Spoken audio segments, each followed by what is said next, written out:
22 अप्रैल 2025 की सुबह जम्मू कश्मीर की सुंदर वादियों में बसे पहलगाम में जो हुआ उसने पूरे देश को हिला कर रख दिया। पर्यटकों पर आतंकी हमला हुआ जिसमें 26 निर्दोष लोगों की जान चली गई। ये सिर्फ एक आतंकी हमला नहीं था, ये एक खुली चुनौती थी भारत की संप्रभुता को, उसकी शांति को और उसकी आत्मा पर सीधा वार था। हमले के बाद जो आक्रोश देश भर में उमड़ा वो अब सरकार की रणनीति में तब्दील हो चुका है। देश एक बार फिर सर्जिकल स्ट्राइक के लिए तैयार है और इस बार और भी ज्यादा ताकत और रणनीति और संकल्प के साथ। महाराष्ट्र के उप मुख्यमंत्री और शिवसेना प्रमुख एकनाथ शिंदे ने मीडिया से बातचीत में कहा कि सर्जिकल स्ट्राइक 3 की तैयारी शुरू हो चुकी है। उनका बयान साफ था कि अब पाकिस्तान से कोई खेल नहीं होगा, ना फिल्में होंगी, ना क्रिकेट मैच होगा और ना ही कोई सांस्कृतिक संबंध होंगे। ये समय जवाब देने का है और जवाब ऐसा होगा जिसकी गूंज सरहद पार तक सुनाई देगी। शिंदे ने यह भी जोड़ा कि प्रधानमंत्री नरेंद्र मोदी और गृह मंत्री अमित शाह इस बार ऐसा फैसला लेंगे और कार्रवाई करेंगे कि आतंकवाद के खात्मे की तरफ एक नई दिशा होगी। पहलगाम हमले के अगले ही दिन प्रधानमंत्री मोदी मधुबनी बिहार पहुंचे। पंचायती राज दिवस के अवसर पर उन्होंने पहलगाम के शहीदों को श्रद्धांजलि दी, लेकिन जब बात दुनिया को संदेश देने की आई तो उन्होंने इंग्लिश में बोला। प्रधानमंत्री मोदी बोले कि भारत हर आतंकी और उनके सहयोगियों को ढूंढ निकालेगा। हम धरती के कोने कोने तक उन्हें मार गिराएंगे और इंसाफ किसी भी कीमत पर दे दिया जाएगा। साथियों, 22 अप्रैल को जम्मू कश्मीर के पहलगाम में आतंकियों ने मासूम देशवासियों को जिस बेरहमी से मारा है उससे पूरा देश व्यथित है। कोटि कोटि देशवासी दुखी हैं। सभी पीड़ित परिवारों के इस दुख में पूरा देश उनके साथ खड़ा है। जिन परिवारजनों का अभी इलाज चल रहा है वे जल्द स्वस्थ हो, इसके लिए भी सरकार हर प्रयास कर रही है। साथियों, इस आतंकी हमले में किसी ने अपना बेटा खोया, किसी ने अपना भाई खोया, किसी ने अपना जीवन साथी खोया है।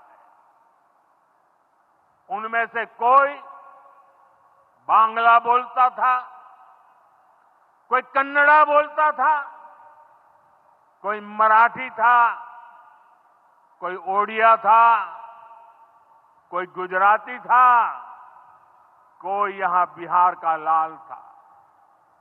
आज उन सभी की मृत्यु पर करगिल से कन्याकुमारी तक हमारा दुख एक जैसा है, हमारा आक्रोश एक जैसा है। ये हमला सिर्फ निहत्थे पर्यटकों पर नहीं हुआ है, देश के दुश्मनों ने भारत की आत्मा पर हमला करने का दुस्साहस किया है। मैं बहुत स्पष्ट शब्दों में कहना चाहता हूं, जिन्होंने ये हमला किया है उन आतंकियों को और इस हमले की साजिश रचने वालों को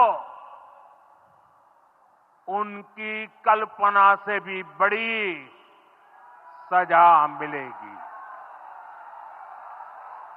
सजा मिलकर के रहेगी।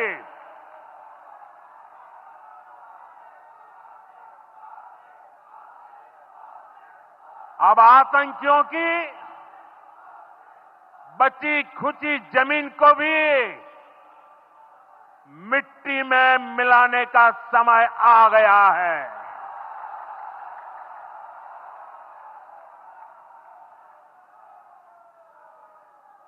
एक सौ चालीस करोड़ भारतीयों की इच्छा शक्ति अब आतंकी आकाओं की कमर तोड़ कर रहेगी। पीएम का ये संदेश अंग्रेजी में दिया गया और संदेश केवल भारत के नागरिकों के लिए नहीं था बल्कि पूरे अंतर्राष्ट्रीय मंच पर एक दृढ़ और स्पष्ट चेतावनी थी। ये भारत की नई रणनीति का ऐलान था। शब्दों से परे अब कार्रवाई होगी। प्रधानमंत्री ने अपने भाषण में स्पष्ट किया कि यह हमला केवल कुछ नागरिकों पर नहीं बल्कि भारत की आत्मा पर था। जो लोग इस हमले के लिए जिम्मेदार हैं उनकी कड़े सजा दी जाएगी। उन्होंने ये भी बताया कि सरकार घायलों को सर्वोत्तम इलाज मुहैया कराएगी और पीड़ित परिवारों के साथ हर कदम पर खड़ी रहेगी। इस आतंकी हमले के बाद केंद्र सरकार ने कई बड़े कदम उठाए हैं और 23 अप्रैल को हुई उच्च स्तरीय बैठक में पाकिस्तान के साथ राजनयिक और जल संधि के जोड़े से एक संबंधों पर पुनः विचार करने का निर्णय लिया गया। सिंधु जल संधि को समाप्त करने की प्रक्रिया शुरू की गई। अटारी बॉर्डर को बंद कर दिया गया और पाकिस्तानी नागरिकों के वीज़ा रद्द कर दिए गए। इतना ही नहीं, पाकिस्तानी उच्चायोग के स्टाफ में भी कटौती की गई और 55 से 30 लोग कर गए। और जो पाकिस्तान के नागरिक भारत में हैं उन्हें जल्द से जल्द यानी कि 48 घंटे में भारत छोड़ने के लिए अल्टीमेटम दे दिया गया।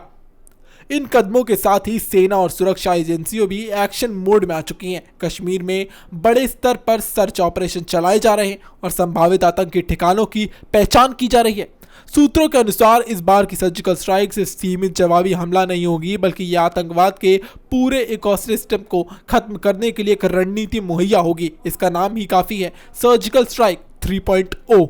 देश भर में जनता का आक्रोश और एकजुटता अपने चरम पर पहुंच गई है। सोशल मीडिया पर स्ट्राइक बैक और जस्टिस फॉर पहलगाम ट्रेंड कर रहा है। शहर में मोमबत्ती मार्च, रैलियां और पाकिस्तानी प्रोडक्ट्स का बहिष्कार की मुहिम चल रही है।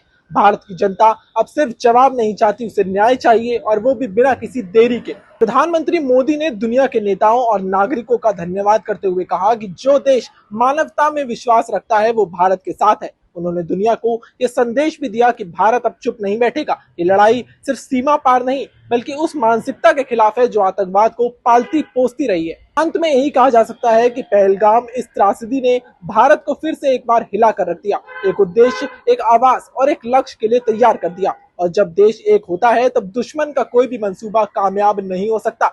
अब की बार सिर्फ संदेश नहीं, निर्णायक बार होगा। भारत अब सिर्फ पीड़ित नहीं, प्रतिशोधी भारत है। ऐसे अपडेट्स के लिए देखते रहिए प्राइम न्यूज।